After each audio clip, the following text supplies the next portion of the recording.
ሓንቲ ጓል ከባቢ 35 ዕድመ ተበፂሓ ናይ ሙላድ ዓቕማ ይዳኸም ድዩ ከምኡውን ብዙሓት ኣሕዋት ኤርሊ ሞኖፖዝ ወይ ከዓ ቀልጢፈን ንፅፈ ጽግያ ዝበፅሓ ወይ ወርሓዊ ጽግኤን ቅድሚ 50ታት ኣብ 40ታት ወይ እውን ካብ 35 ዕድመ ከባቢ ወርሓዊ ጽግያ ጠጠው የብላ እተሓለወ ዶ ሰላም ጥዕናን ፍቕርን ንዓኹም ይኹን ክቡራት ተኸታተልተይ እዚ መደብ እምበኣር ሎሚ ንዓኺ ነታ ውላደት ምነይ ሓፍተይ ጥራይ ዘይኮነስ ንዓኻ ነቲ ምስ ሰበይትኻ ሓቢርካ ቤተሰብ ክትምስርት እትፅዕርን እትደሊን ክወርሓውን እዩ ምክንያቱ ጥንሲ ሓበራዊ ጉዕዞ እዩ ውላድ ድማ ናይ ሓባር በረከት እዩ እዚ ድሕሪ ምባለይ ሓንቲ ብትምህርታን ብስርሓን ኣዝያ ዝተመስገነት ዕውት ሓፍትና ዘጋጠማ ክነግረኩም እዚ ሓፍትና ትምህርታ ወዲኣ ስርሓውን ሒዛ ገንዘቡን ሒዛ ዕድሚኣ 35 ምስ በፅሐ ጥንሲ ክትሕዝ ወሲና ግን ሓደ ፍርሕ ወሪርዋ ዕድመይ ደፊኡ ድዩ ሕጂ ቀልጢፈ ክጠንስ ይኽእል ዶ ይኸውን ትብል ከምኡ እናበለት ብጭንቀት ነብሳ ትሓትት እሞ እዚ ከም ዝበለ ዛንታ መቸም ናይ ብዙሓት ኣሕዋትና ዛንታ እዩ ወለድና ክምስሉ ግዜ እንኮለካ ሓሪስካ ዘራ ይብሉ ሓቂ እዩ ድሕሪ 35 ዓመት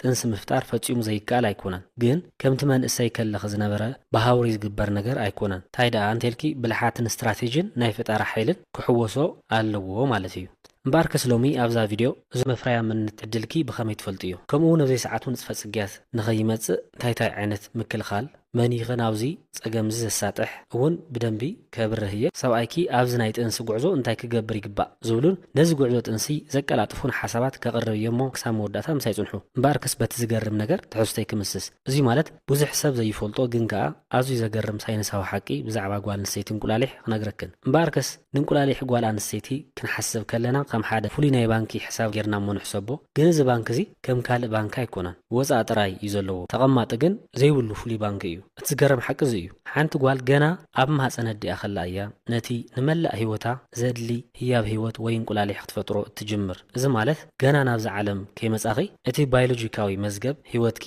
ክፉት ይኸውን ማለት እዩ ስለዚ እቲ ዝለዓለ ሃብቲ ናይ እንቋቑሖ ዝህልወኪ ገና ኣብ ማህፀን ኣዲኺ መበል 20 ሰሙን ምስ በጻሕኺ ኣብ ውሽጢ ስርዓተ መፍረይ ሰሪዕኺ ካብ 6 ክሳብ 7 ሚልዮን እንቋቑሖ ነይርኪ እዚ ኣብ መላእ ሂወትኪ እቲ ዝለዓለ ቁፅሪ እዩ እቲ ዘሕዝን ዘግርምን ግን እቲ ቀዳማይ ክሳራ ናይ እንቋቑሖ ዘጋጥም ገና ማህፀን ኣዲኺ ከለኺ ካብ 20 ሰሙን ጀሚሩ እቲ ቁፅሪ ብባህርያዊ መስርሕ ክጎድል ይጅምር ምስ ተወለድኪ ገና ዓለም ከይራእኺ ድማ እቲ 7 ሚልዮን ዝነበረ ቁፅሪ ናብ 2 ሚልዮን ይወርድ ማለት ገና ቀዳማይ ናይዚ ዓለም ትንፋስኪ ከይወሰድኪ 5 ሚልዮን እንቋቑሖ ተጥፍእ ማለት እዩ ኣብ እዋን ጉርሙስና ከዓ ጽግያት ክትጅምር ምስ በጻሕኺ እቲ ቁፅሪ 2 ሚልዮን ዝነበረ 500,000 እስካብ 300,000 ጥራይ ይተርፍ ብድሕሪኡ እቲ ወርሓዊ ውድድር ይቕፅል ብዙሓት ዋልድ ኣብ ወርሒ ሓንቲ እንቁላሊሕ ጥራሕ ዘጥፍኣ ይመስለን እቲ ሓቂ ግን ኣብ ወርሒ ሓንቲ ንግስቲ እንቁላሊሕ ንምብሳል ክትዳሎ ከላ ኣብቲ ውድድር ከሎ ኣስታት 1,000 ዝኾና እንቁላሊሕ ምስኣት ወዳዲረን ይሞታ ወይ ይረግፋ እምበኣር እዚ ወርሓዊ ጃምላዊ ክሳራ